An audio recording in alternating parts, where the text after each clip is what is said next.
my like post-divorce era. Yeah, Was same. feeling safe being alone. And so I wanted to date the next guy and the next guy and the next guy, which was super adaptive, right? It was my subconscious mind trying to find a solution to that fear, stress, and anxiety, that insecurity, right? Yeah. And so I just want to reassure people that the feeling of loneliness really is those layers of self calling for real medicine. Yeah, that makes so much sense to me. I mean, that's my story in a nutshell. I lost my parents at a young age. I had this deep-seated abandonment issue, fear of being alone. And so serial monogamy became my coping mechanism. Yeah. And it wasn't until my second divorce that I was Yeah. like, okay, Shit. Yeah. I've got to figure out what's going on, why I'm finding myself in these relationships, and that's what it was. Yeah. I was so afraid of being alone. Ugly Truth of Divorce podcast with Sam and Leah, helping you not just survive, but thrive. Welcome, everybody. This is another episode of The Ugly Truth of Divorce with your co-hosts, Sam and Leah. But today we have a special guest, and Leah Marie's going to do a nice introduction, but I beg of you guys, pass this on to somebody that you know needs it. Forward this, share this. This is going to be a great episode for you guys, and tons of resources available at the very end in our notes. So, Leah Marie, who do we have today? And I'm super excited because we don't have guests often, so this is a special treat for us. So we have got divorce recovery coach and therapist Dawn Wiggins. She helps people tear down their walls and build back their confidence. I love this. Challenging the status quo, she integrates multiple modalities from EMDR therapy to EFT tapping, immersive journaling, and homeopathy. I hope I'm pronouncing that correctly. Homeopathy. Yeah. Embracing remedies that heal both the mind and body. So she also has her own podcast, Dear Divorce Diary, which has recently been ranked globally as a top 3% show. So make sure you tune into that. Ooh. Thanks for joining us, Dawn. I'm glad you're here to hang out for a little bit. Thank you for having me. This hangout feels like a vibe today. Yeah, totally. We should have messaged you. Yeah. We didn't. Yeah. Oh, right. So I would love to hear just a little bit of like, how did you get into this? Like, what's your story? Oh my word. I was born into a toxic marriage, right? Okay. And was the codependent child therapist. All right. From birth. Uh-huh. So, and when my parents were in marriage counseling and like separated for the first time in middle school, I was like, I'm going to become a therapist. I'm going to save all the children from this pain and suffering. Wow. Yeah. And it's like, I'm laughing about it now, right? But I literally, like, I left for college early and I declared my major, and I'm living very much in my gifts, but there's definitely that backstory, right? Of, overcoming pain from a very, very young age. And then as I was wrapping up college and kind of moved back home for a period of time, met my first husband and told myself that I was never going to get divorced and never going to do it the way my parents did it. But because I had all this unresolved trauma and didn't learn in undergrad psych degree about like everything we know from Gabor Mate, Bessel van der Kolk about how the body keeps the score to do with trauma, right? Yeah. And so I thought I was going to think myself out of those problems. And so talk therapy didn't resolve that trauma for me at the time, and got married very young. And definitely I see this with my clients, both couples, because I do a lot of couples therapy, and women getting divorced. I used that marriage to like plug holes in my psychological boat, if you will, right? Yeah. And so got married from a codependent place, like feeling probably pretty victimized by life and feeling probably disempowered by certain things in my childhood, and really subconsciously thought this marriage was going to solve all my problems. Right. And, there were elements of the marriage that were great, and we did and accomplished a lot of great things together. But at the end of the day, I was still sick and suffering, you know? And so it didn't work out. It wasn't sustainable. And so we didn't have this massive high conflict divorce. I'm grateful for that. But when I got divorced, me being such like I can do anything and I can do anything you can do better. That was like the vibe that I had in life at the time, right? I was like, well, shit, I didn't do it better. And it was very humbling for me. And so, being the person that wasn't going to be overcome by, I was like, I'm going to figure this out. I'm going to get to the bottom of it so I don't repeat this mistake because this is too painful. But in the meanwhile, I had cluster headaches and, I was angry and I had all this kind of chronic disease that was mirroring Yeah. the emotional stuff that was going on. Mm-hmm. And so I just dug in, and whether it was individual therapy, group therapy, support groups, I did Al-Anon. Like, I just started trying lots and lots and lots of stuff. Yoga was a game changer, and just kind of made it a mission that to learn the deeper layers of what healing really is and what wellness actually is. Right. And kind of each step in my process, if I've hit like a plateau, I'm like, well, there must be another tool because, Right. it's got to get better than this. And I just kind of keep having that attitude. It can Yeah. be even better than this. And that's how I've kind of amassed this toolkit of really, really powerful tools. I find in my observation that most people are living in a fairly comfortably numb state. We are highly dissociative as a society, especially with the advent of social media and all the things that go with that, right? It's not any one thing, but we're pretty toxic, whether it's from our food sources or from the content that we're consuming most of the time. Highly dissociative, comfortably numb, afraid to feel really the truth of what's inside of us. And most of us settle for comfortably numb as a status and doubt that a really, really good life is possible. Yeah. I love that. And it's so true because I feel like when you're going through divorce, you get so consumed by it, right? And you just want kind of those like tactical solutions of, well, how do I do this? Or how do I stop my ex from doing this? Or how do I protect my kids? And you really put yourself on the back burner and you don't prioritize your own mental, spiritual, physical health, right? Emotional health. And that plays such a huge role in how you're even navigating everything else. That's right. right. And we just, we don't realize how important that is. And I know Sam's always trying to like tell people all the time, like, because she's the one who's giving like the actionable steps of like, here's what you do with your high conflict co-parent. Here's what you do with your kids. Here's what you do with your parenting plan. But you need to listen to Leah, right? Because like, I'm the one who's always like, but what about you, right? What are you doing for you? How are you processing your emotions? How are you releasing that anger and resentment? What are you doing when you're feeling stressed, right? It's like, you have to have that peace or you're never going to find that place of like centeredness, right? Yes. People doubt, one of the things I've really attended to in the last, maybe let's say 10 years is the law of attraction. And I had some, I found yoga when I was getting divorced, and I was like really raised in a very Christian environment. And that was certainly part of the toxic whatever, right? It's not Christianity isn't the problem, but how it got packaged, right, was the problem. Anyways. And so I had a lot of big feelings about integrating yoga and other things at the time, right? Like, what does this mean I was drinking the Kool-Aid, right? About Christianity. And so I had to move way, way away from that in order to feel safe enough to try on all these other things. So in the last 10 years, I've started studying the law of attraction so much. And the law of attraction is so precise. And I do believe it integrates beautifully with other kind of religious texts, if you will. But the law of attraction is so precise. If you are in a high conflict marriage or a high conflict divorce, there is something inside of you that is attracting that dynamic. Yeah. And and that is so hard for people to accept. Yes. Because they think what this isn't my fault. They're doing this, they're doing that. And it's like, you have to go deeper. You have to understand everything is energy. Like why are you on that vibration where that's the kind of shit you're pulling into That's right. I totally agree with that. And it's so hard to accept, but I love the process of acceptance. And I've heard you mention radical acceptance in a different episode before, probably many episodes, right?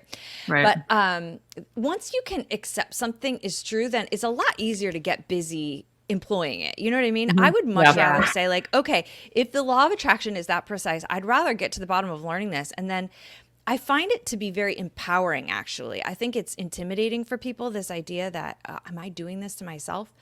I find it very empowering because if I am doing it to myself, then I am in control of changing it and I am not at your mercy. Yes. Right. Yeah. It is about shift. Getting out of that victim mentality. Yeah. It's so true. And that's how you empower yourself. That's how you make better choices. That's how you attract better relationships and better situations and opportunities. And that's so true. So you had sent me kind of a few little things that you love to talk about. So I kind of have a couple questions that are companions of that. So one of them, this was interesting to me. So can you share how loneliness can be used as a tool for personal growth and rebuilding confidence after divorce? Yeah. Okay. So I have like a special relationship with loneliness, probably because I was an only child living on a barrier island while my parents had marital problems. Right. So Right. I was alone a lot. I was scared a lot. And a latchkey kid, right, in that era where we drank from the garden hose and all that. Sure.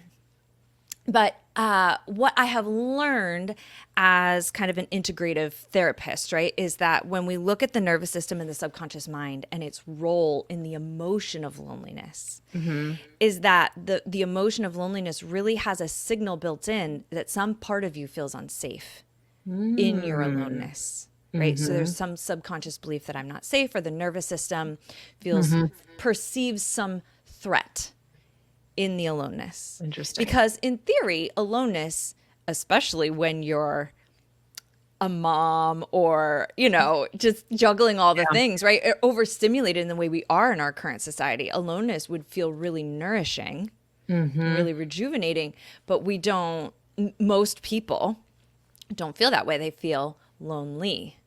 Right. And so there's some element of perceived threat there that has to be addressed. And so most people, when they feel lonely, I think either want to go numb or want to go distract themselves from the loneliness. And neither of those strategies are going to resolve the actual issue. Right. So I love to coach people to say, hey, if you're feeling lonely, that's a frickin' breadcrumb. That's like a little nugget of gold right there to really help point you to what needs to be the next step in your healing journey. If you truly want a sense of security and you want a healthy, secure relationship, right? If what you say you want is what you actually want, which means, right, to be cherished and to have a secure relationship, then you have to be able to get to the bottom of feeling secure, even when you're alone. I know that was one of the things I struggled most with in my post-divorce era. Yeah, same. Was feeling safe being alone. And so I wanted to date the next guy and the next guy and the next guy, which was super adaptive, right? It was my subconscious mind trying to find a solution to that fear, stress and anxiety, that insecurity, right? Yeah. And so I just want to reassure people that the feeling of loneliness really is those layers of self calling for real medicine. Yeah, that makes so much sense to me. I mean, that's my story in a nutshell. I lost my parents at a young age. I had this deep-seated abandonment issue, fear of being alone. And so serial monogamy became my coping mechanism. Yeah. And it wasn't until my second divorce that I was like, okay, I've got to figure out what's going on, why I'm finding myself in these relationships, and that's what it was. Yeah. I was so afraid of being alone and what that meant, right? That meant I wasn't lovable, or I wasn't enough, or I wasn't worthy, right? I was afraid of what it meant that I wasn't in a relationship. Same. I remember having this memory. I was sitting on the sofa in my marital home, right? And I was alone, and I remember thinking to myself, when is my life going to start again? Meaning, I felt like less of a person as a single woman. So interesting. So I developed this immersive journaling product for women. It's a freebie that you can grab on my website. Okay. I have to double check that I put the pop-up back up because we were enrolling our coaching program last month, and we took that pop-up down. But so I do EMDR therapy, and right. a good EMDR therapist is pretty expensive. Okay. But it's really using kind of tapping into your emotional state and then bilateral stimulation, which is the butterfly tap, right? Or the sound of a metronome can be bilateral stimulation. And so I made this immersive journaling product where I walk you through on this video. It's actually, you would find it on the mycoachdawn.com website. Oh. Yeah, I have two. I know. There's therapy. Therapists and coaches, we're going through identity crises right now. We don't know what to call ourselves, and the industry doesn't know what to call us. And so there's two different websites. But so I have this video where I walk you through how to process loneliness using bilateral stimulation, which is the primary tool we use in EMDR therapy, right? So I pop on video, I give you this kind of one-page journaling prompt, and I encourage you to drop into your body and feel through where this loneliness is coming from and why, how to butterfly tap through it. It's like having your very own little kind of pocket EMDR session to use, because most of us feel our deepest loneliness at night, right? Yes. But you're not sitting with your therapist when you're feeling that. Right. And so Yeah, this is And like so one of my. for those of you who don't know, and I don't think really know, like, how does EMDR therapy work? Like, can you explain that, and maybe like the EFT tapping to an emotional freedom techniques? I Yeah, think, yeah, like, what is that? How can that yeah, help people? yeah. So I'm going to say that there are people for whom they believe in EFT and EMDR and they're like, this stuff works. It's amazing. And there are people who say, I've heard of it or I've tried it and it didn't work for me. And I want to at first say what the difference is between those two groups of people. For people who have had some form of CPTSD, probably like complex trauma or chronic trauma or early childhood trauma, and they tend to dissociate a good bit. Mm-hmm. They struggle to feel their feelings. They struggle to be aware of body sensations when they're feeling feelings. Those folks are going to have a harder time getting results using therapies like EFT or EMDR, which is why homeopathy. So it all ties together. Okay. And so when we're highly dissociative and we can't feel into the body or the soma where the body is keeping the score of the trauma, and we're just super intellectual. We're like a nation of chronic overthinkers anymore, right? Right. Like, and it's right. almost We're like, we a read the bad, book. We listened to the podcast. Like, I know what's wrong with me. I know what's wrong with me. That's exactly. And it's like a badge of honor. Like, I'm an overthinker and I have an anxiety disorder. And we're like, I'm cool as shit because I have all that stuff now, right? But the reality is, if we can't feel into the body and we can't feel our feelings, then there's not a lot of therapies that are going to work. This is where, like, yoga can be very, very useful, or sound bowl, or things that are helping access the energy, or acupuncture, right? This is where chiropractic stuff that's physically manipulating the energy in the body is helpful.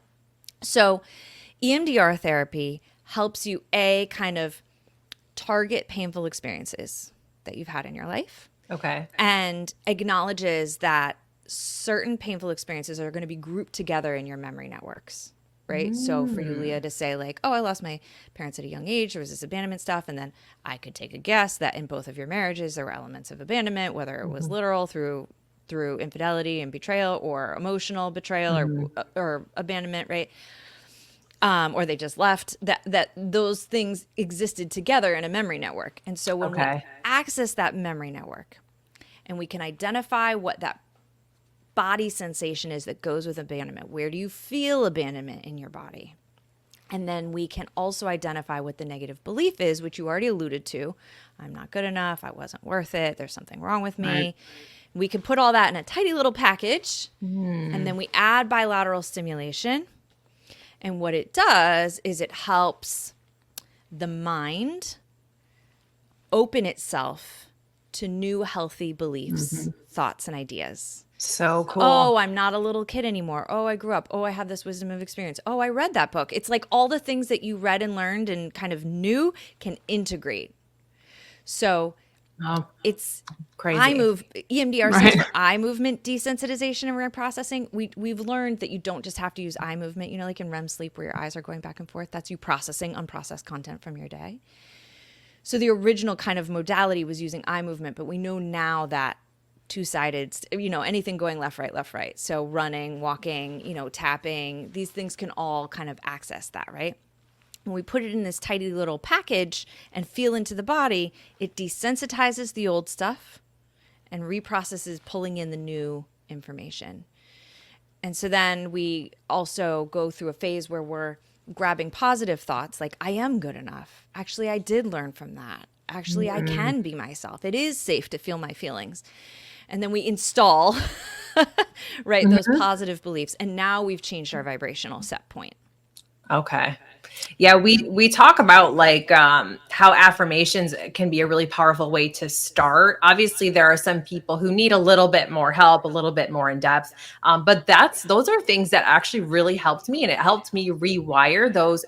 I had such a loud inner critic. I was my own worst enemy, and I had to just practice first acknowledging that those thoughts were what that conversation was in my mind, and then just choosing like new beliefs, just thoughts, like forcing those on myself until that became my new belief. I mean, it's just, it's so crazy, all the things that kind of go on behind the scenes up there. Yeah. So now let me take it a layer further about why, for me, that still wasn't enough. Well, I'm one of those highly dissociative people. So, well, not anymore, right? But I was. Yeah. And so I still had chronic health symptoms.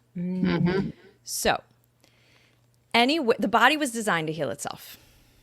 The body is so wise. It is so smart. That is not what the pharmaceutical companies will tell you. That is not what doctors will tell you. They will tell you that the body has autoimmune, that it's attacking itself. It is not. The body knows how to heal itself. Anywhere we have chronic symptoms, I don't care if it's chronic painful periods or it's chronic constipation or diarrhea or chronic styes in your eye or chronic, any sort of chronic symptom, we know that there is somewhere blocked energy.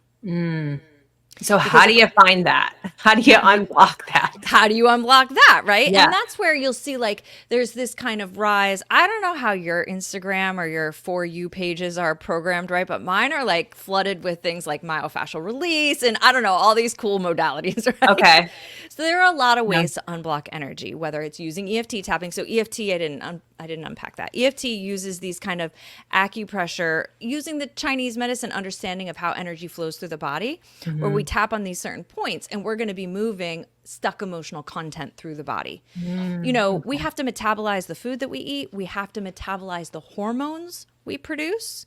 We have to metabolize the emotional content that our amygdala generates through our limbic system, right? We have to metabolize all of these energies. Everything is energy, right? Right. So EFT tapping helps leverage these spots in our body that helps us move and metabolize emotional content through our bodies.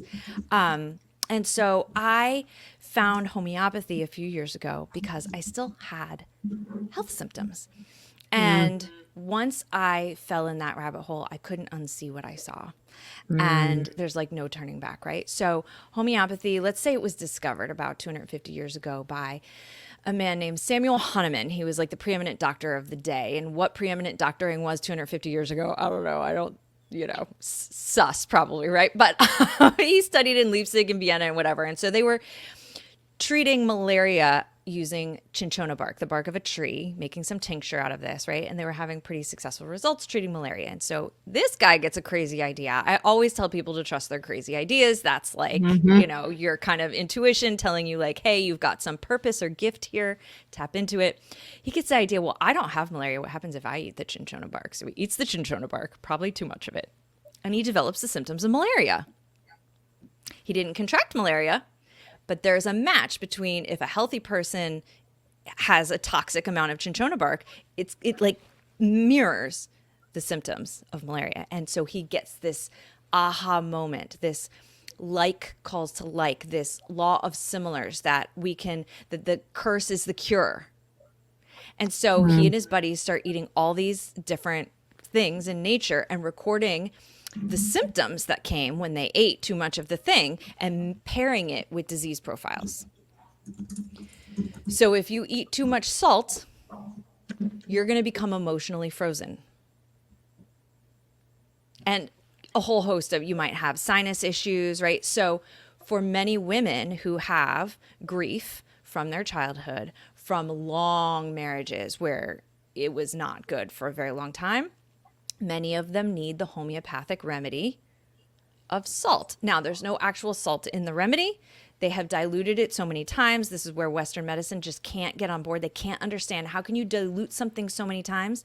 It's because it's the energy signature of the salt. Everything is energy. Right. And so when you give someone who has a particular, it's a process to identify who needs which type of remedy, right? But many, many, many people in our world are emotionally frozen. And they, and the energy signature of salt helps unfreeze them and helps them process unprocessed grief. So that's a remedy I use very frequently with women in divorce. Wow. Sepia, it's the cuttlefish ink. So a cuttlefish, if it feels threatened, it's going to retreat and it's going to ink the water and it's going to cause confusion to its enemy and it's going to retreat away. Many, many women who are working women, they are burnt out. They're in their masculine energy. They have brain fog. There is confusion. They are exhausted and they just want to hide in their cave, need that particular remedy.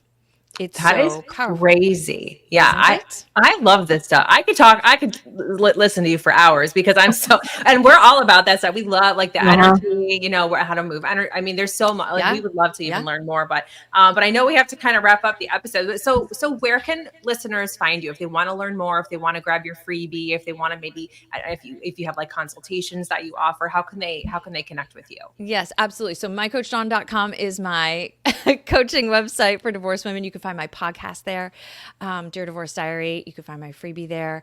I have another immersive journaling program where I offer some homeopathic recommendations. It's a 21-day post-divorce roadmap.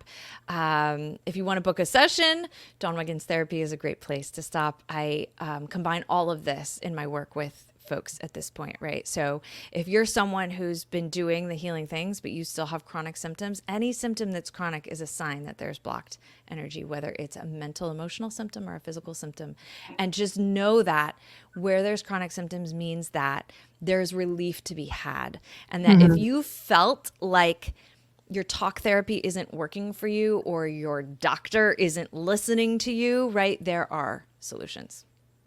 I love that. I want to ask who are your mentors? Like, what books do you read? If for somebody, I'm thinking of the single mom that can't afford any services, but she could go download an Audible book to try to help her at least get some foundational things started. Is there any good books that you've written or been a part of, or that you follow, or podcasts, or do you have a podcast? You know, somebody that just can't afford services right now. Is there anything that you recommend? Any services out there? Yeah, I definitely highly recommend my podcast because I talk about all of this on there, right? In depth. Perfect. Dear Divorce Diary. The books that I tend to recommend the most that certainly the ones we've mentioned, right? Like The Body Keeps the Score. Bessel van der Kolk, yeah. That's good. And Brene Brown. I circle back to Brene Brown's work over and over and over again because where we are suppressing, the body mind knows what it needs, but we don't allow it. We don't honor its needs. We don't honor its emotional processes. We don't honor its energetic callings, right? And so her body of work is basically on suppression, right? That shame and vulnerability is the key, right? Vulnerability is the key. And so the body of her work, she's got a Netflix special. She's got, her own podcast. And so that body of work, I would say, has been foundational to me unlocking the rest of the elements, right? Okay. And I think that you can jump on YouTube anymore and do EFT tapping videos. Yeah. I think the piece that often is missing, it's the missing link for me, right, is if you're highly dissociative, you have to get into your body. Yeah. And that's the piece. They're starting to teach that at school. My son came home and started tapping. And I was like, what are you doing? They said, we do this to calm down after recess. We do this when there's a child. When there's one child that's losing it in the classroom, they make the whole class do it just to teach everybody else to calm down while this child is calming down. So, amazing. I mean, and he's 6. Yeah. So that's what his first go-to. I'm like, where was that when I was a kid? Praise. Yeah. I know. Suck it up. I know. Get over it. Stop. Yeah. Right. Suppress. Okay. Right. Yeah. So doing the physical part, it's remarkable. I mean, this is so fascinating. I think there needs to be a part 2, to be honest, because I think we didn't even get to tap into our client base as much. So we would love to have you again. We know you're busy, so we'll schedule it out. But you guys, let us know in the comment section of what you think, what you thought, what are questions you have if Dawn does come back for a part 2.